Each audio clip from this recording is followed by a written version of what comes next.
Dans les bars et les cafés bondés de Mekele, pas un nuage de fumée à l'horizon. L'an dernier, le Parlement éthiopien a voté une loi interdisant de fumer dans les lieux publics. La ville de Mekele, dans le nord du pays, est la première à l'appliquer. Évidemment, ils n'étaient pas contents, mais ça dépend aussi de comment vous leur dites de ne pas fumer. Je leur dis que ce n'est pas juste à cause de la loi, c'est aussi pour leur santé. Ils réagissent mieux si vous leur dites de cette façon. Depuis janvier, il est interdit de fumer dans les cafés, les restaurants, les écoles et les hôpitaux. Les contrevenants risquent une amende de 50 $, une petite fortune en Éthiopie, où les salaires mensuels excèdent rarement les 100 $. Mekele fait figure d'exception au milieu des autres pays d'Afrique.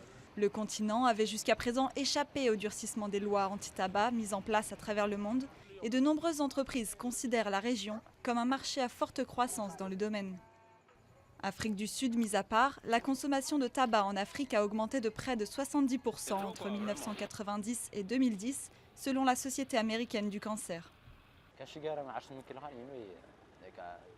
En se protégeant des cigarettes, on donne de la valeur à notre vie.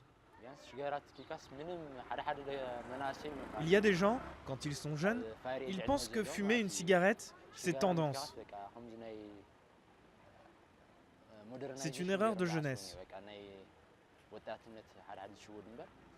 Plusieurs autres pays d'Afrique ont mis en place des interdictions de fumer dans les lieux publics, mais ces lois sont rarement appliquées. Alors que le nombre de fumeurs africains devrait encore augmenter de 40% d'ici 2030, beaucoup ici espèrent que Mekele montrera l'exemple.